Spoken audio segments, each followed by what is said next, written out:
Por más de 3 décadas venía cometiendo crímenes. Era un viejito de más de 70 años, forcejeando la puerta. Descubrieron y destapan una cloaca. Los policías, la guardia, todos llegan y encuentran una carnicería.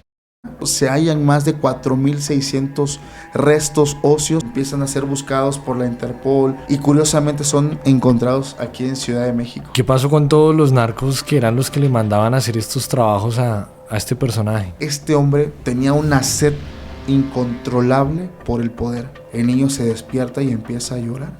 Lo agarran de pies y manos y delante de todos, este niño, no pasa nada. Más hijos puedo tener yo.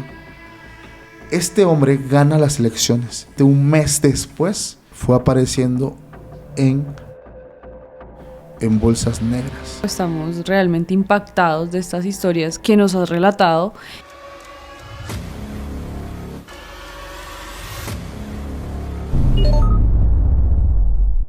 Bienvenidos una vez más a un capítulo de Conducta Delictiva. Hoy los saludamos en una nueva entrega desde Ciudad de México para contarles historias realmente sorprendentes. ¿Hasta qué punto creer en algo nos puede llevar a cometer atrocidades, a cometer crímenes realmente despreciables, innombrables, incluso indescriptibles? Así es, también para hablar no solamente de estos casos, sino también casos que se han dado desde hace algunos tiempos sobre también el... Vamos a examinar de qué se trata también esta mala y aberrante práctica, y para hablar de esto tenemos a toda una institución en estos temas que es Paco Arias, así como suena, Arias, que es el host de 3 podcasts grandes en México y un especialista no solamente en el tema paranormal, sino también en el tema de crimen. Paco, gracias por aceptar la entrevista de Conducta Delictiva. Amigos, gracias por la invitación. Muy contento de estar con ustedes, de compartir mesa. Le quiero mandar un fuerte abrazo, un saludo a toda su audiencia, esperando que disfruten mucho este episodio. Paco, ¿cuántos podcasts tienes? Así para que la gente también te conozca. Gracias. Nuestro proyecto madre, Podcast Extranormal, donde tenemos muchas entrevistas a personas que manejan más el tema ligado a la brujería, a la magia, a los temas paranormales, que ojo, no por eso no se liga con el tema del crimen, porque ya está muy comprobado que hay muchas cosas, muchos factores que pueden ligar estos dos temas. Nuestro segundo proyecto, que es Se Regalan Sustos, y el tercero, Historias Embrujadas, donde algo similar a ustedes, las víctimas que sufrieron un ataque de brujería cuentan cómo fue toda su experiencia. Quédese porque hoy vamos a hablar de un caso en particular que ha aterrorizado a todos los hermanos mexicanos y que realmente tenemos que conocer como sociedad, y es el caso de Andrés Mendoza, más conocido como el caníbal de Atizapán de Zaragoza. Él realmente tenía un modus operandi bastante interesante para el análisis que, como siempre, hacemos en este canal. Pero queremos ahondar en este caso porque se nos hace realmente aterrador saber que esto ocurrió en el 2021. Así es. Yo hablaba con una persona que investiga este caso muy a fondo y nos llama la atención algo. Lo comentaba con ustedes hace un rato, cómo describen a estas personas, como es don Andrés Filomeno, esta persona denominada como el caníbal de Atizapán, porque es conocido como un camaleón. Esta forma de nombrarlos da mucho pensar de que es una persona que se puede camuflajear dentro de una sociedad por mucho tiempo, como es el caso de él, que por más de 3 décadas venía cometiendo crímenes innombrables, que de verdad no puedo yo expresárselos explícitamente, porque si no este video, créeme que no lo recomendarían, pero cómo se convierte él siendo una figura tan querida por su gente, por su colonia. Y si me permiten presentarles el caso, él nace en el estado de Oaxaca en el año 1947. En algún momento de su vida él se viene a vivir precisamente a Atizapán de Zaragoza, Estado de México. De hecho está a 1 hora de donde estamos nosotros. Y él en ese punto era la persona ejemplar, era un viejito de más de 70 años que ayudaba mucho a la gente. De hecho, una de las cosas que llama la atención es que él veía mucho por el bien de su colonia, que las calles estuvieran pavimentadas, que si hoy te cortaron el agua, él salía, convocaba como a una junta colonial y él mencionaba todo esto de apoyar a su colonia, a su gente. Incluso aquí en México se celebra el Día del Niño como el 30 de abril. Él días antes preparaba como una colecta para recolectar juguetes, pelotas, y él mismo salía a darle esos juguetes a los niños. Entonces era una figura que jamás ibas a pensar algo malo de él. De la figura como él era visto era como el abuelito bueno, bonachón, que te ayuda, porque él, por ejemplo, se acercaban personas que tenían problemas y él les ayudaba en sus problemas. No tenía conocimientos realmente legales. Él era un carnicero, o sea, él vendía carne. Hubo muchos años de su vida que él se dedicó a la carne, y pues él hacía diferentes trabajos, pero nunca nos imaginábamos algo que él podría, pues imagínate, no hacer, hasta en el momento que captura a una mujer y su esposo es quien empieza a buscarla, por todos lados, buscando, porque desgraciadamente nuestro sistema de justicia, y no es algo que me guste presumir, porque es muy triste, nuestro sistema de justicia es muy decadente. Hay muchos casos como el de varias víctimas que nunca se supo qué pasó, hasta que uno toma la batuta y empieza a buscar, empieza a unir los cabos, empieza a recrear los hechos. Y este hombre llegó al punto de decir: el último lugar donde estuvo mi esposa, Reina, que así se llamaba, fue con este señor. Y solamente entrando así, forcejeando la puerta, descubrieron y destapan una cloaca donde encuentran una serie de situaciones innombrables. Este hombre, en cuanto pasa todo esto, se hallan más de 4,600 restos óseos que por más de 30 años estuvo recolectando. Una de las cosas que se nombra y por el cual él lleva el título del caníbal de Atizapán es porque encontraron muchos restos cubiertos de sal, que esto lo hacía para mantener, pues, que no se fuera a descomponer la carne, porque él, aparte de que, bueno, de las personas carne, su modus operandi era bastante peculiar, porque como ya tenía la fama de la persona que ayudaba a las personas, él reclutaba, o sea, su forma o a las personas que llegaba eran mujeres y niños, convenciéndolos de que les iba a dar trabajo. ¿Sabes qué? Mira, tú puedes hacer esto, yo conozco una persona que te puede contratar. Y como su fama era de ser muy bueno, la gente creía mucho en él, creía en sus palabras, lo citaba en su casa, la gente llegaba en su casa y es donde él procedía en la forma pues donde estuviera descuidada la persona, les arrancaba la vida. Entonces son más de 4,000 restos óseos, 4,600 restos óseos hallados en su sótano. Y algo muy aterrador de este caso es que él acostumbraba mucho a regalar carne, entre comillas, de jabalí a sus vecinos. Entonces sus vecinos descubrieron en algún momento que lo que ellos estaban comiendo eran las víctimas de él. 100%. Pero algo bien curioso que ocurre cuando agarran a este señor Andrés es que su gente lo defendía, o sea, los vecinos lo defendían. Es que era casi como un líder social, lo que conocemos en Colombia, como un líder comunitario. Exacto. En cuanto la gente las autoridades empezaron a allanar su domicilio, los vecinos, todos empezaron a meter este apoyo, ¿no? Porque ¿cómo van a llevarse a la cárcel de esa forma tan vil a un señor, a un abuelito que solamente ve por el bien de su gente? Pero cuando realmente viene la investigación y te digo, destapan toda la cloaca que hay, todo lo que había en su sótano, todo lo que encontraron debajo de donde él dormía, lo que estaba en unos congeladores en su casa, o sea, fue uno de los casos que impactó demasiado porque pues apenas han pasado, 3, 4 años de que esto ocurre, porque lo capturan en el 2021, lo sentencian en el 2022, en el mes de marzo, donde le dan más de 200 años, pues prácticamente no le alcanza su vida, y pues actualmente se encuentra en el penal de Barrientos, pues cumpliendo su condena. Uno de los casos que de verdad ha impactado muchísimo, demasiado. ¿Y de él se tiene conocimiento de pronto de su familia? ¿Tenía hijos?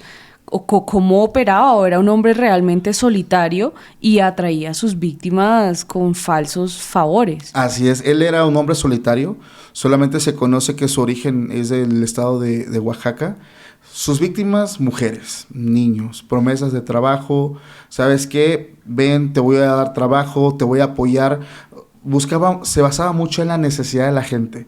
De repente, personas en situación de calle, mujeres, ¿sabes qué? Mira, yo te puedo dar unas prendas, zapatos, ropa para que vistas.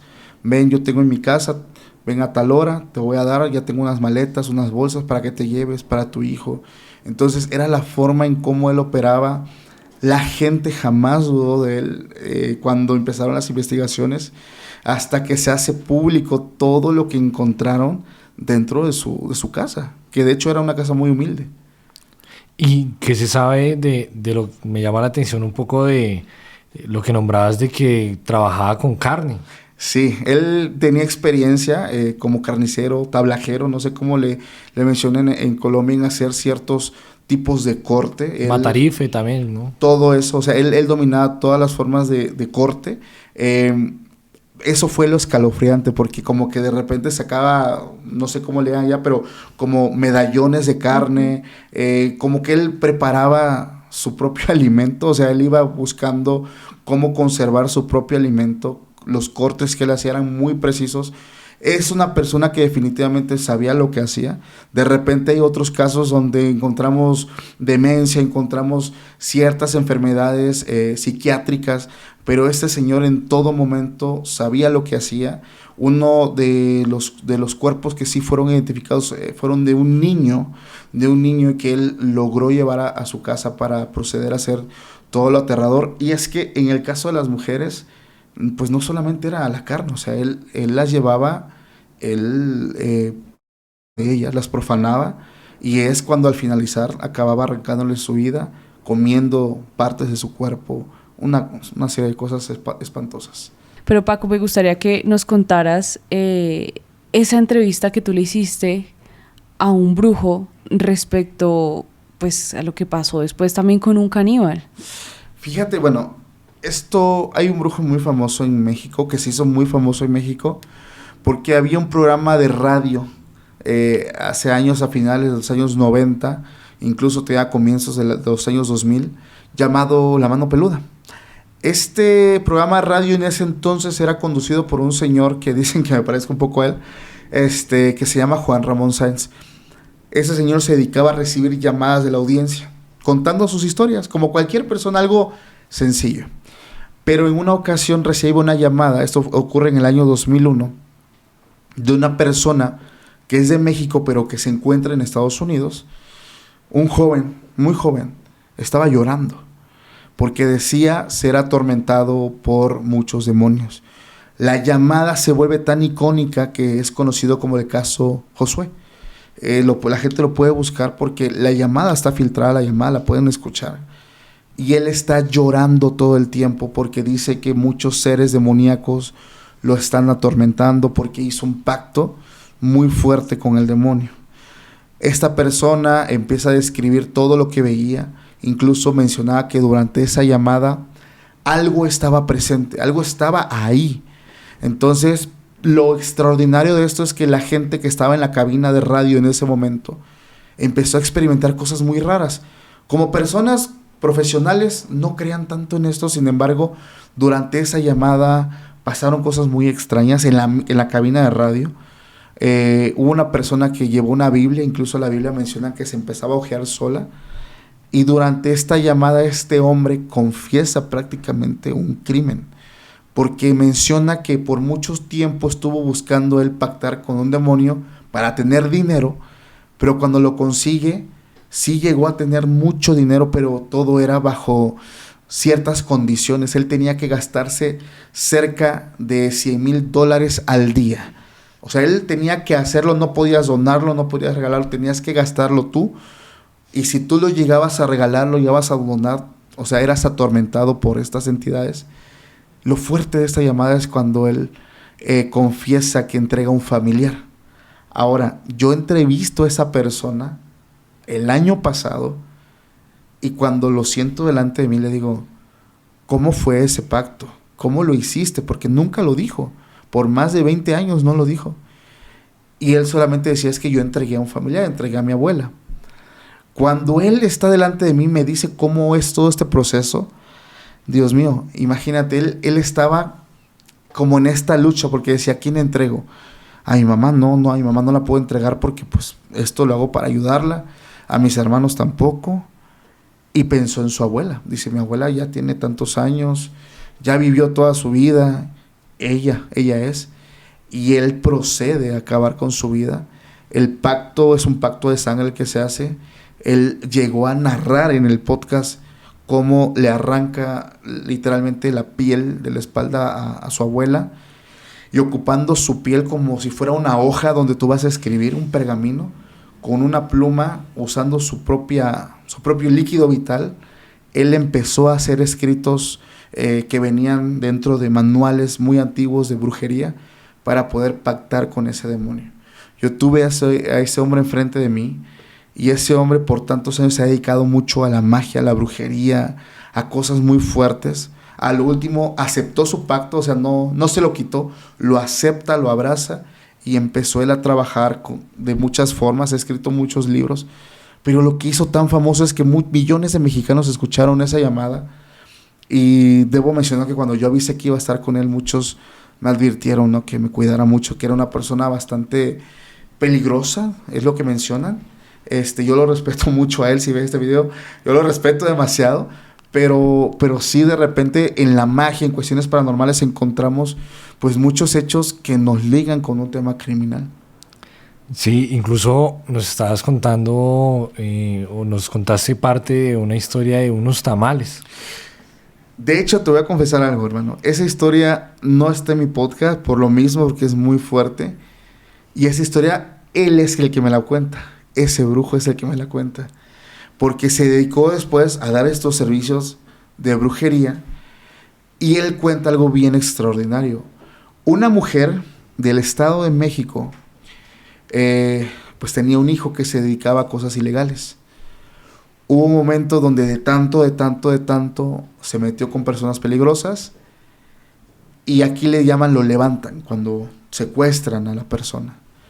Su mamá de este joven estaba esperando el momento de la famosa llamada para pedir rescate, y no llegaba.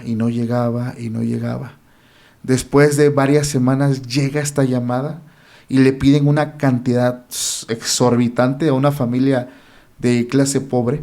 Le piden cerca de $1 millón, casi $50,000. La familia, pues muy angustiada, empezó a pedir préstamos, a vender, ¿sabes? O sea, a intentar juntar la cantidad. Desafortunadamente no lo juntan, pero le mandan una cantidad fuerte, poquito menos de la mitad, pensando que probablemente iban a recuperar a su familiar. Y lo único que le mandan es una parte de su cuerpo, mencionando que no se lo iban a regresar y que ya lo habían mandado al otro mundo. Su mamá, su familia se destruye, pues queda muy triste. Y es cuando decide hacer pues lo que le dice, ¿no?, cuando hay un funeral.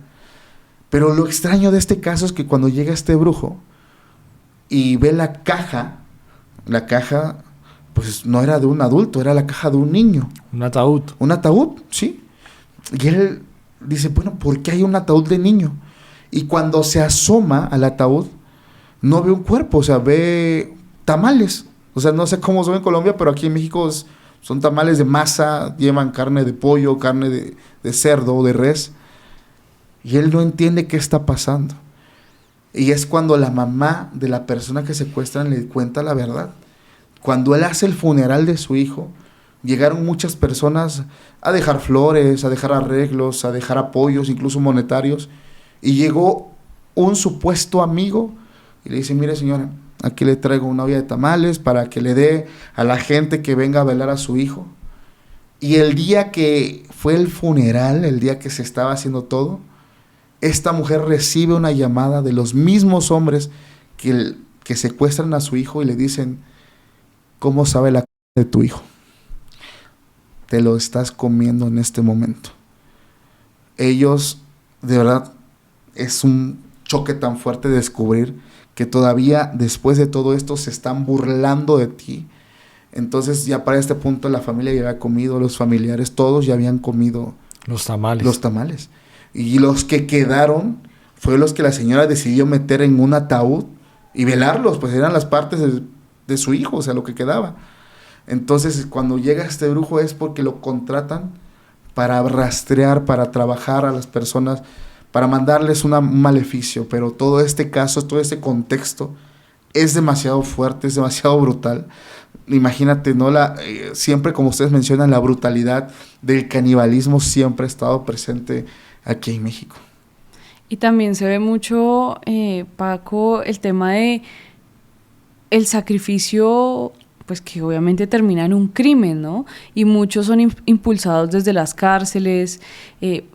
¿Qué motivos? O sea, ¿por qué esto cada vez crece más? Porque cada vez se vuelve más un titular de prensa, qué es lo que nos está pasando como sociedad y por qué actuamos de esa forma.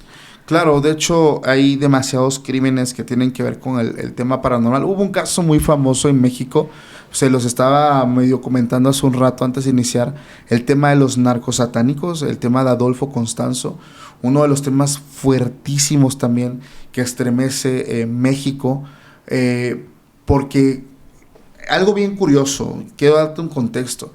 Muchos ligan este tema con un tema satánico.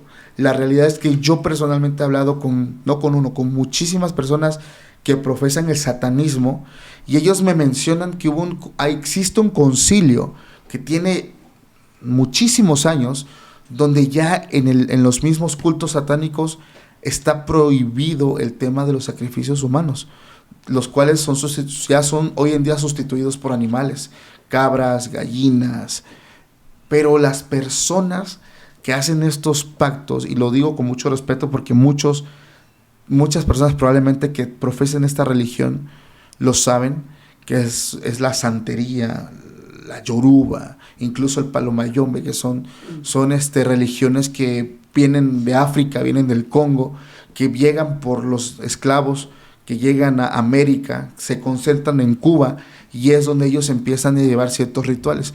Son creencias, quiero mencionarles muy bien que son creencias, son religiones muy duales. ¿Qué quiere decir? Mucha gente encuentra paz ahí, porque sí, es una forma de conectar con algo divino, pero como toda religión que tiene esta dualidad, también está la parte oscura, donde encontramos estos sacrificios que no puedo mentir, la gente lo ha dicho abiertamente, sacrifican personas de todo tipo, de todas las edades, y es lo que pasa con el caso de Adolfo Constanzo. Adolfo Constanzo nace en Miami, Florida, y es donde él pasa gran parte de su juventud.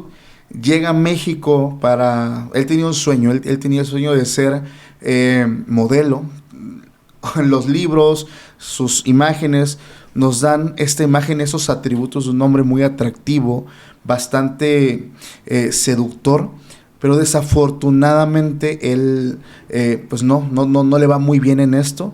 Sin embargo, su mamá tenía altos conocimientos de magia, de brujería, que él va aprendiendo incluso con algunos amantes de su madre, que le enseñan a hacer ciertas cosas como leer cartas, el tarot, la adivinación.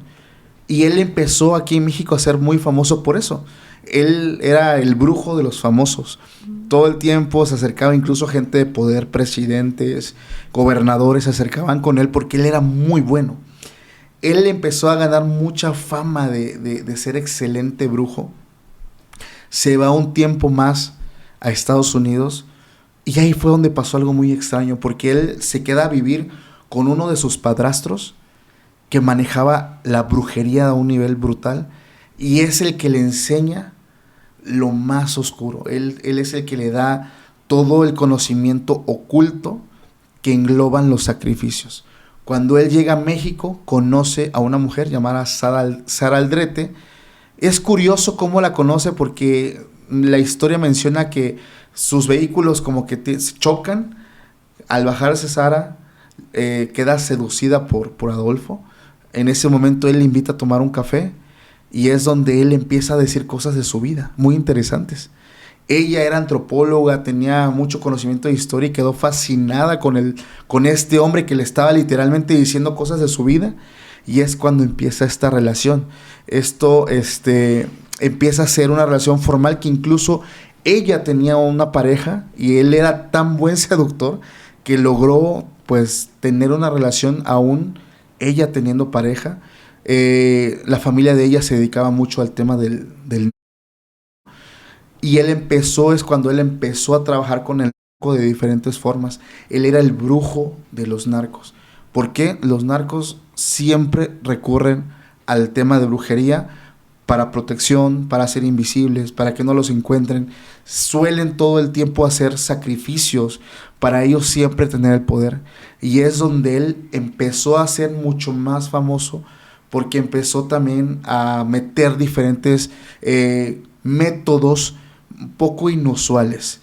Él tenía un rancho donde pues prácticamente empezó la gente a descubrir quién era él, un rancho en Tamaulipas, que era donde concentraba todo. Era un lugar que la historia nos cuenta que desde que tú llegabas al lugar entrando, apestaba podrida, veías por todos lados, osamentas, huesos, un gran caldero que literalmente él, me van a tener que censurar muchísimo, pero él juntaba todos los de las víctimas, hacía como un caldo, o sea, una revoltura de plantas, de restos, y todo esto era la forma en cómo él concentraba la energía para tener una protección.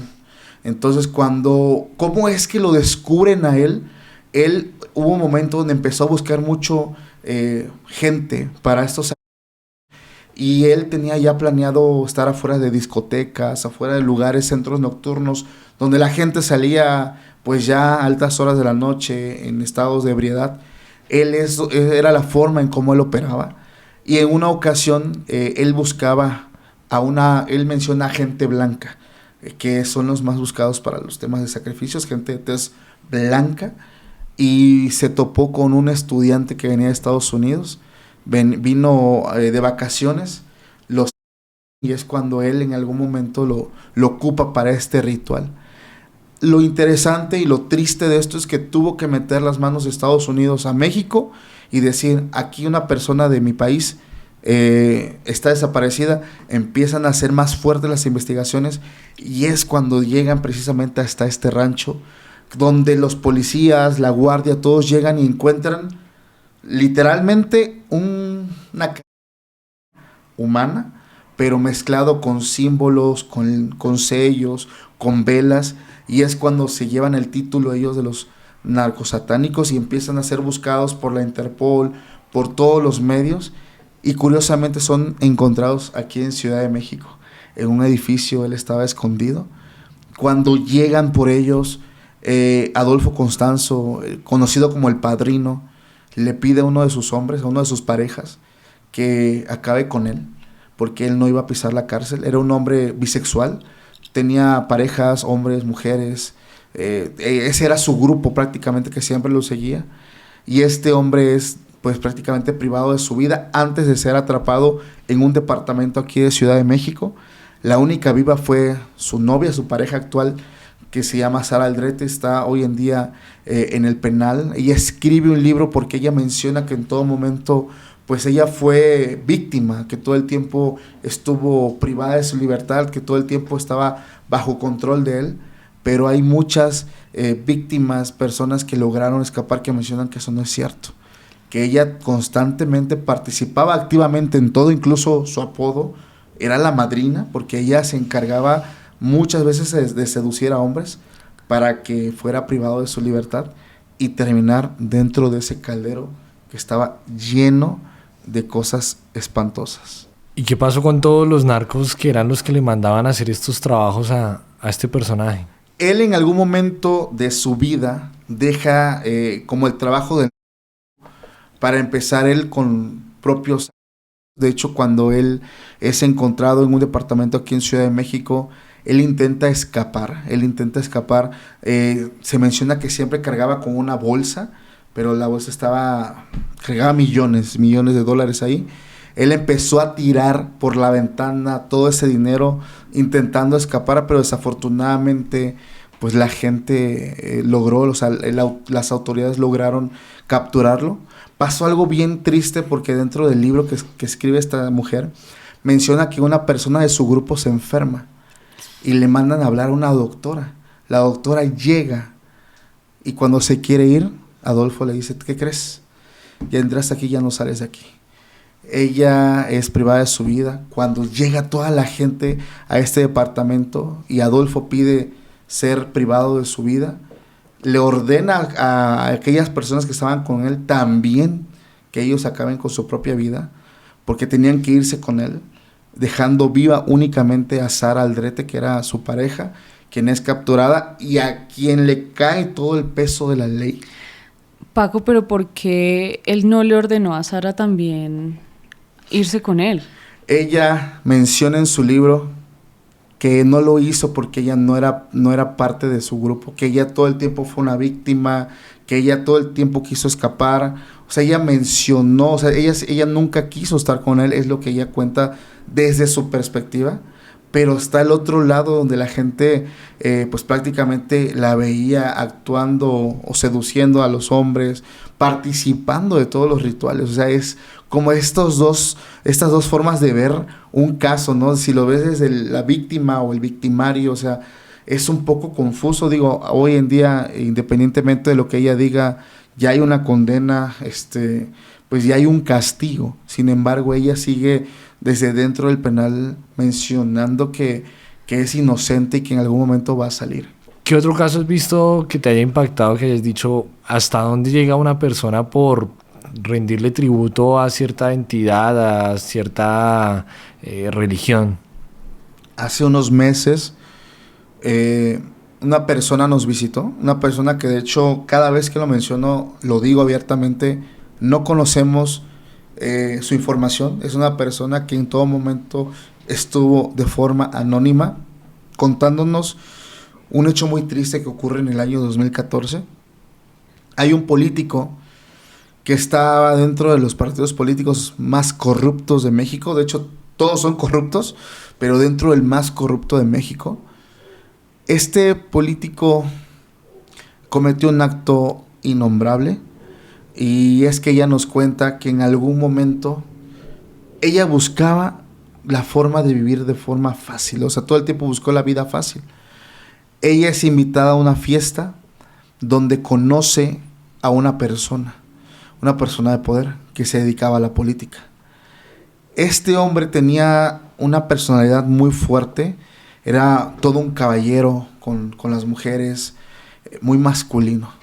Entonces ella buscaba quedar prácticamente cerca de él, porque ella lo que buscaba, y lo dice ella abiertamente en el podcast, no es algo que yo diga, ella buscaba dinero, plata, ella buscaba que esta persona la sacara a su mamá de pobreza, salir adelante, buscar una oportunidad. En ese entonces él estaba como candidato para una presidencia municipal y constantemente empezó a salir con él, hasta un punto donde ella se hace parte de su grupo de trabajo. Ella es apodada la contadora porque ella se encargaba de hacer pagos a personas, de llevar por ahí encargos, de gestionar ciertas cosas, siendo muy joven, tenía 19 años cuando ella empieza esto. Pero hay un punto muy aterrador de su historia, porque dice que en algún momento este hombre va cambiando tanto, pero tanto, que empieza a tener ciertos comportamientos como un poco delictivos. Él empezó a tener acercamiento a gente que no era gente de la política, era gente que se dedicaba al narcotráfico, que de hecho su campaña electoral estaba siendo mayormente pues patrocinada, si lo quieres ver así, por dinero de ahí. ¿Por qué? Porque él ya tenía un pacto con estas personas. Para el momento de que él llegara al poder, él les abriera puertas a todo el estado. Entonces ella es cuando empezó a temer por su vida, porque se dio cuenta que no estaba con una persona buena. Incluso para este punto, ya después de un tiempo, él empezó a ser muy agresivo. Todo aquel hombre caballeroso cambia, se vuelve agresivo. pero mencionó también que este tipo visitaba una parte de Veracruz conocida porque es conocida como la cuna de la brujería. Este hombre constantemente, 1 o 2 veces al mes, iba a que le hicieran una limpia con huevo, mataban gallinas, le gustaba mucho la brujería. Y menciona que él, pues bueno, era un padre de familia, tenía esposa, tenía hijos, el más pequeño 4 años, y que pues ella abiertamente confiesa ser su amante. Entonces constantemente viajaba con él para diferentes partes y le tocó ver muchas cosas fuertes. A ella le encomendaban ir a dejar dineros a Brujos, a Catemaco, ir a dejar ciertos dineros a ciertas zonas, recibir dinero de personas delincuentes.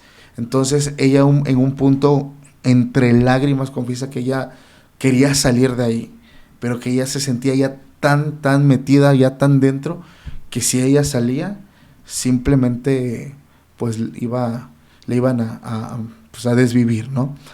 Lo fuerte de esto, amigo, es que este hombre tenía una sed incontrolable por el poder. Hubo un tiempo donde vio mucha preocupación por este hombre y su gente, porque escuchaba que decían, es que nadie lo quiere hacer,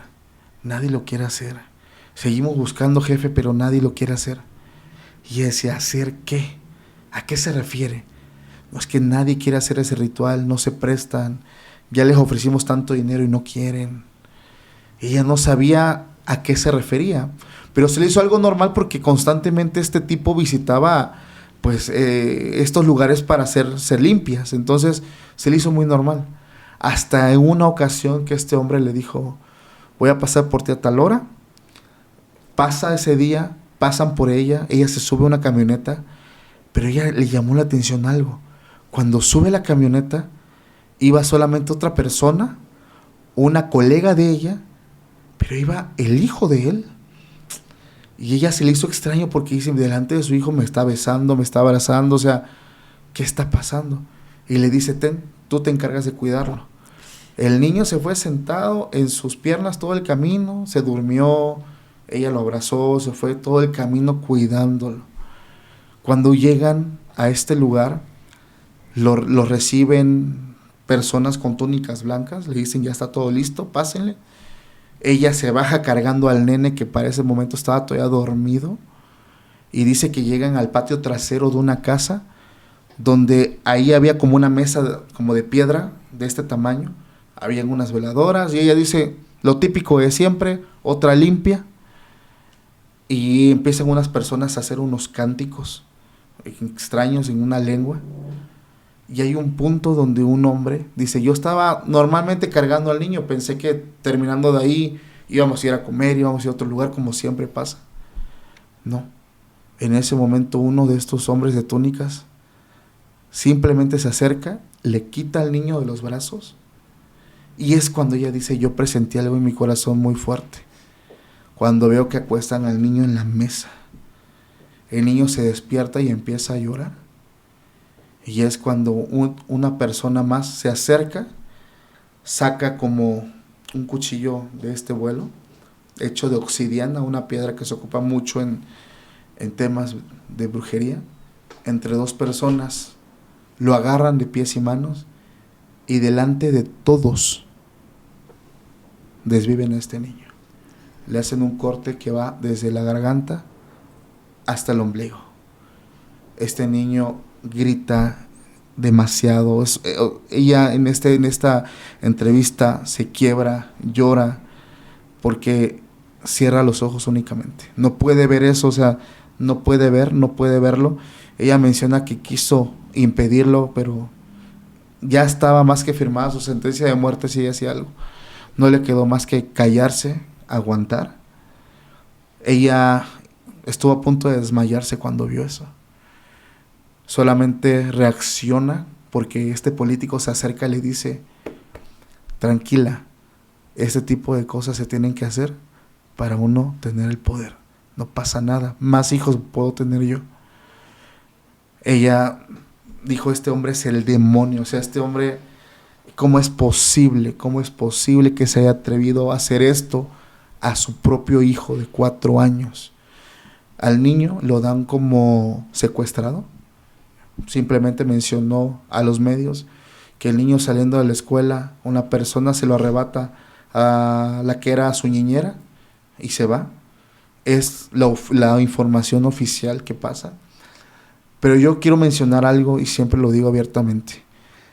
Cada trabajo de brujería obedece las leyes de la física, porque la energía que se invoca, porque no se crea, la energía no se crea ni se destruye, se transforma.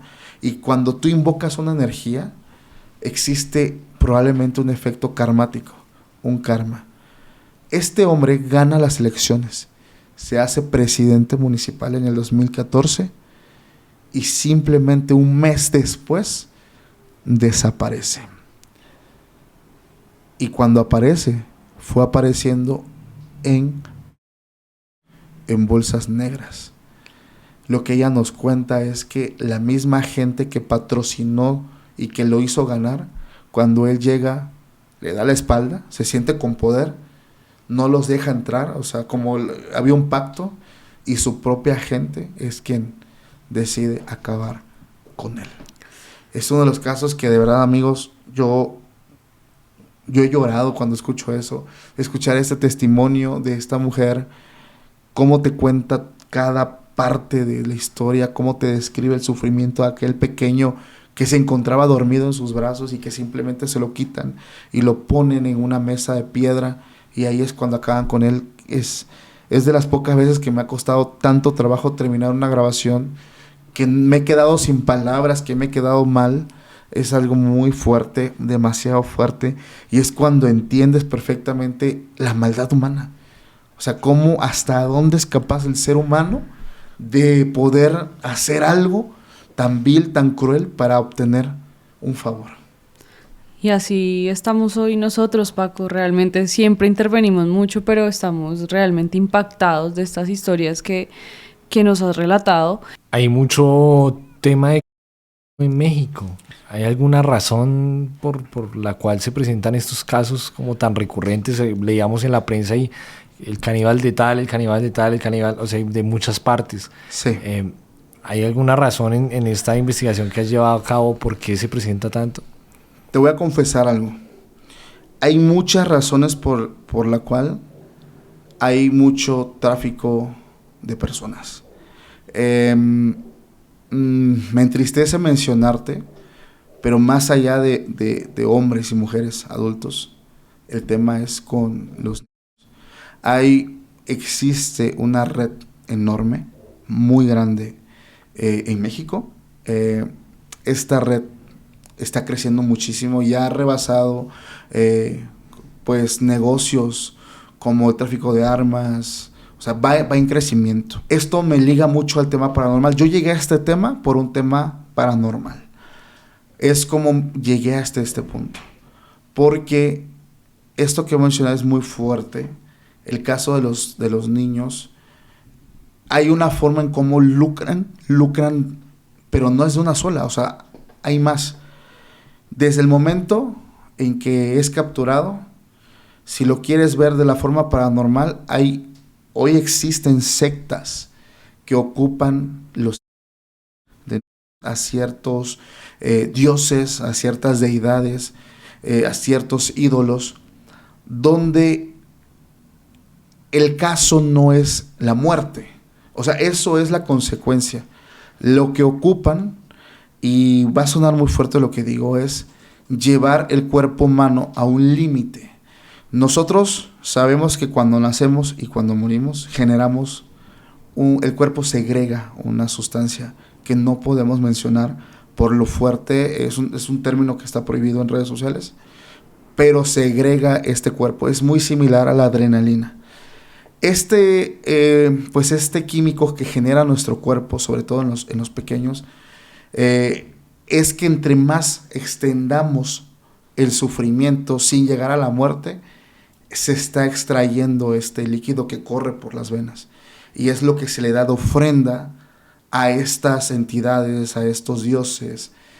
Después de que ocurre esto, lo que queda del cuerpo es O sea, es una forma de lucrar de muchas maneras, porque desde antes de esos dos viene primero los saqueos y la venta. O sea, es una forma, suena muy fuerte, pero es una realidad que nosotros vivimos, y por eso siempre es pues esta forma de pensar, esta conciencia de cuiden mucho a sus niños, porque va en aumento desde el 2002, va un aumento muy fuerte en niños extraviados. Incluso aquí en México, yo platicando con algunos taxistas me decían, es que hay ciertas plazas, me da el nombre de una donde los niños se pierden mucho, demasiado, porque es una plaza que tiene 5 accesos.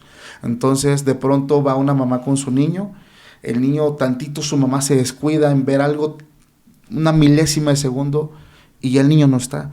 Entonces es algo muy cruel, muy triste que se está viviendo pues día a día en ciertas zonas del país. También hemos visto pues que en tu canal y en el contenido que realizas has tenido de frente a personas que se han tenido que enfrentar con pues las víctimas que han dejado estos caníbales acá en México. Cuéntanos un poco qué historia es la que más te ha paralizado respecto a este tema. Hay muchas historias que tienen que ver con crímenes.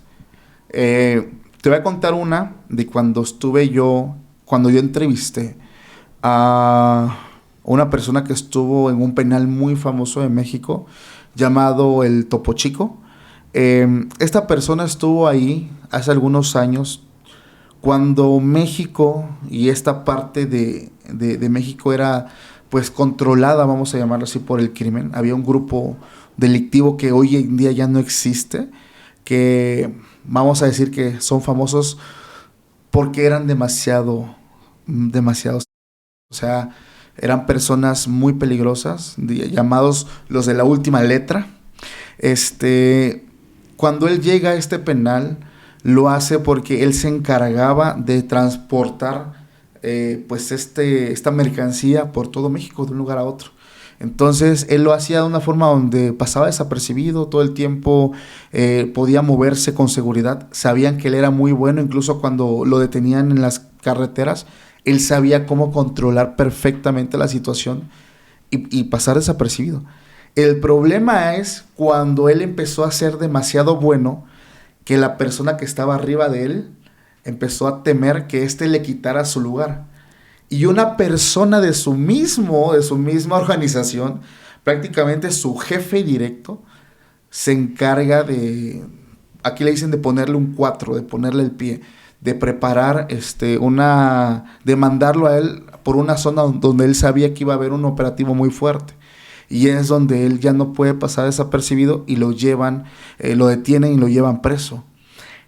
Aquí entra una parte muy fuerte de este caso, porque esta persona menciona que cuando llega a este penal, que es el famoso penal de Topo Chico, que está en el norte de México, era un penal que estaba completamente controlado por este mismo grupo.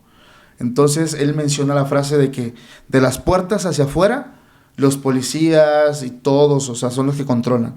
De las puertas hacia adentro, el control es totalmente de este grupo delictivo. Todo era controlado, adentro se movía mucho la venta de pues esta sustancia ilícita, corrupción, secuestros, sobornos, o sea, todo eso se controlaba dentro del penal. Cuando él llega, como digamos, él trabajaba de una forma, vamos a llamarle pago por evento, él le pagaban por ir a dejar y ya, o sea, no era una persona que estuviera completamente activa. Cuando él llega al penal, le toca hablar con el líder, y cuando le toca hablar con el líder le dice, hay una frase que le dicen aquí en México, tú vienes jalando, significa si vienes trabajando con ellos, tú vienes jalando con la racita, es como le dicen. ¿Por qué racita? La letra que suena más fuerte en esta palabra es la Z. Vienes jalando con la racita, vienes trabajando con los. Y él dice, sí, vengo trabajando. Entonces alguien va a decir que eres de su gente, alguien va a decir que eres de su grupo. Pero nadie decía de quién era, porque prácticamente su propio jefe es el que le había puesto el pie, ¿no? Entonces nadie abogaba por él, y a él lo metieron a un cuarto que él menciona que le llaman el cuarto de observación, donde meten a la gente que están analizando todo esto en el penal. Y ahí llega mucha gente, cuando descubren que va trabajando, pero con otro grupo, con la contra, Dios mío, eso es lo peor, porque son personas tan enfermas, quiero mencionar, tan mal, que ojalá y les arrebataran la vida tan rápido, pero es una forma, porque son entregados a diferentes deidades, a diferentes entidades, porque la gente de este grupo cree mucho, o creía mucho, en el tema espiritual, en la brujería. Entonces ocupaban a estas personas como ofrendas. Él me llegó a comentar que él conoció a un joven de 21 años que venía trabajando con otro grupo muy famoso de México, y que él presenció como en una fecha tan especial como el 1 de noviembre, que en México se celebra Día de Muertos. Le tocó ver cómo este hombre fue la ofrenda a la Santa Muerte. Cuando él ve a este hombre, cuando todo termina, encuentra el cuerpo tirado, como si fuera un cascarón, vamos a llamarle, todo lo interno expuesto, le faltaban los ojos. O sea, fue algo muy horrible, todo esto lo presencia, porque el líder de este grupo creía en la Santa Muerte, creía en esta deidad, y constantemente ocupaba la gente contraria para entregársela. Entonces, hasta ahí es una de las cosas fuertes, que incluso dentro del mismo penal hubo un motín muy famoso que fue documentado por los medios de comunicación locales, incluso internacionales, porque la gente se cuenta que llegan capturan a otro líder de fuera, y cuando se encuentran dos líderes fuertes dentro del mismo penal, el mismo grupo se divide. Entonces habían roces entre ellos mismos, y hay un momento donde se hace, la prensa lo vende, y aquí tal vez me ponga yo en riesgo al decir esto, la prensa lo vende como un motín, y que por eso hubo muchas personas desvividas. Lo que realmente pasó es que fue una guerra interna donde hubo pues prácticamente líquido vital por todas partes. Entre unos y otros del mismo grupo se acababan. Lo extraño, fíjate que, y lo paranormal de esto que nos liga mucho, es que este exconvicto que estuvo en ese momento, y junto a él muchas personas, vieron a un hombre que se paseteaba lo describen como un hombre alto, que estaba vestido de catrín con su sombrero, que solamente caminaba entre ellos, y la gente decía, ¿y ese quién es? ¿Ese hombre quién es? No, pues quién sabe.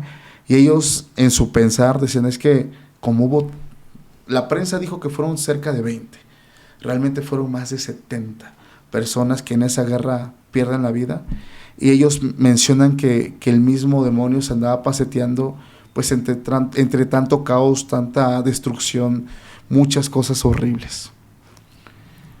No es la primera vez que escuchamos una historia de este tipo dentro de un penal. De hecho, en Colombia también ha pasado muchas veces, y pues ustedes pueden ir a ver el capítulo también que grabamos con Esteban Cruz hablando de estas situaciones dentro de los penales. Quisiera saber un poco cómo es la mente de estas personas que someten a otras, claro, que se prestan para esto. ¿Realmente es solamente una creencia y yo sigo esto y por esto lo hago? ¿O realmente hay también eso que hablábamos hace un rato, y es la maldad del ser humano al 100%? De repente las personas con las que yo he platicado, que manejan alta magia, o sea, una magia real, te dicen es que las entidades no te piden esto. O sea, tú les puedes ofrecer desde una vela, desde un tributo, desde incluso sí, tal vez sangre, pero de un animal, que para mí desde ahí ya está mal, pero la gente tergiversa estos ritos pensando que si el ritual dice que tiene que ser una gallina, entrega un hijo, ellos en su mente piensan que va a ser más eficaz, y es cuando nos topamos con casos donde hay varios factores como la ignorancia, el fanatismo y estas falsas creencias de pensar que esto va a suceder. Cuando mezclamos estos factores, terminamos con estos casos. Y no solamente ocurre en la brujería, desgraciadamente el fanatismo en religiones es tóxico, es pésimo. Hubo un caso hace unos años de una mujer, y lo pueden buscar en redes sociales, que le saca los ojos a su hijo con una cuchara de comida porque mencionó que Dios se lo dijo. Dice que la mujer tuvo una revelación de que ya venía el fin del mundo. No sé si en algún momento lo escucharon. Y le pide a su familia hacer una oración. Entonces se reúnen todos en una parte de la casa, una de su hermana, una hermana de la señora, sus hijos, sus sobrinos, se reúnen ahí a hacer oración. Y dice, cierren los ojos porque hay que orarle a Dios para que tenga misericordia de nosotros, que no se acabe el mundo. Y pues un niño de 5 años, que es niño, no estaba orando. Y su mamá, al darse cuenta que este hijo no estaba orando, tergiversan la información. Y hay una cita bíblica que menciona, si tu mano te hace pecar, más vale que la cortes para que entres al reino de los cielos sin mano, que vayas con tu cuerpo completo al infierno. O sea, tergiversan completamente un escrito antiguo. Y ella dijo, mi hijo no está prestando atención y prefiero que llegue sin ojos al reino de Dios a que llegue completo al infierno. Un niño de 5 años, que qué pecado puede tener. Esta mujer se le hizo fácil pedirle a su hermana, o sea, una tía del niño, que lo sujetara, mientras ella con una cuchara procedía a los glóbulos oculares. Afortunadamente fue capturada ella y su hermana. Desgraciadamente el niño pierde su vista para toda su vida. Un pequeño niño de 5 años. Por eso te digo, encontramos estos factores que se repiten en tantas creencias, en religiones, en culturas, estos pensamientos que son llevados de la mano del fanatismo y la ignorancia y terminan cometiendo este tipo de actos delictivos que no tienen nombre. Paco, cuando llega a ti esta historia, pues que a nosotros también a veces nos pasa, nos llegan tipo de historias que uno dice, uy, no, es mejor no contar. ¿Por qué te atreviste de pronto a seguir investigando, indagando sobre este caso? Hay una situación que nosotros hemos mencionado, y es que el alcance que nosotros como creadores de contenido tenemos, más allá de generar el contenido, es generar conciencia en múltiples ocasiones. Siempre que tengo la oportunidad de hacerlo, lo hago, y es sobre la confianza de las personas. De repente, incluso a quién le confías tus hijos, a quién le confías aquello que tanto amas, porque por muy buena persona, como en el caso de don Andrés Filomeno, que era la persona ejemplar, lo que lleguen a descubrir, porque realmente, así como él, existen muchísimas personas que están convertidos en abuelos, que son tíos, que son padres, y que están haciendo cosas aterradoras con su propia familia. Entonces, siempre ha sido ese el mensaje de querer dar a conocer estos casos, que muchas veces las personas piensan que eso pasa nada más en Estados Unidos, ¿no?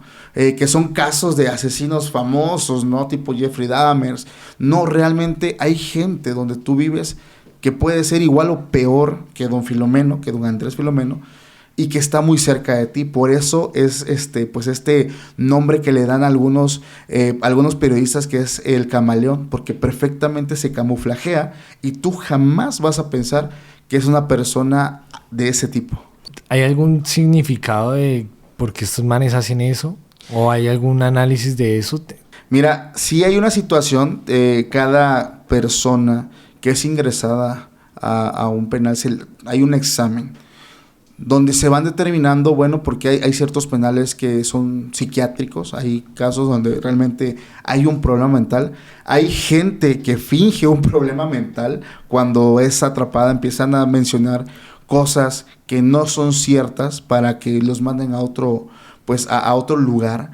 En el caso de don Andrés, fíjate que me llama la atención, porque es una persona ya muy mayor, o sea, ya más de 70 años, 74 años cuando lo capturan, muy consciente y muy lúcido, confiesa todo, menciona todo lo que hizo, pero de repente nosotros nos topamos con cosas que ya rayan la lógica, y ustedes se han topado con eso también, cuando las personas mencionan que hacen ciertas cosas porque existen voces en su cabeza que les dicen que lo hagan, ya sea con su familia, con su esposa, con sus hijos. Y es donde entramos un poquito a un terreno diferente, pero que al mismo tiempo está muy unido, que es el tema paranormal. Entonces, eso es lo que a mí me ha inquietado cuando me topo con ciertos temas que nos van ligando a pues a esta forma de verlo. Paco, gracias por habernos compartido todas estas historias que realmente nos dejan bastante impactados. De repente es muy complicado escuchar toda esta información. Yo sé que a ustedes les pasa que siempre están escuchando como negatividad, ¿no? Desvivimientos, esto y el otro. Es muy complicado, incluso para mí que soy un creador de contenido no criminal, sino más llevado al tema paranormal, pero ahí es donde yo me he topado con todas estas historias que me hacen pensar que definitivamente el tema paranormal abunda muchísimo, pero va muy de la mano casi siempre de un tema delictivo, de un tema criminal. Muchas gracias a ustedes por la invitación. Paco, recuérdanos tus canales para la gente que quiera ir a oírte. Muchas gracias por la invitación. Me pueden escuchar en nuestro podcast principal, que es Extra Normal Podcast. Se regalan sustos, nuestro segundo proyecto, e Historias Embrujadas, el tercer proyecto, donde platicamos ahí en ese último ese tipo de historias, porque la gente es cuando cuenta incluso como algunos amarres de brujería que probablemente son hechos con velitas.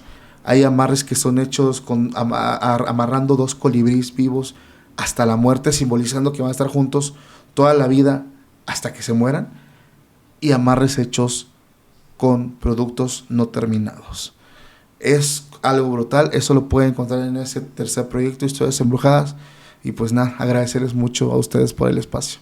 Gracias, Paco, por abrirnos las puertas también de tu país, y a todos ustedes, gracias por haber llegado hasta el final de este episodio. Recuerde que si tiene una historia que contarnos, puede escribirnos a produccionconductadelictiva@gmail.com. Nos vemos en un próximo capítulo.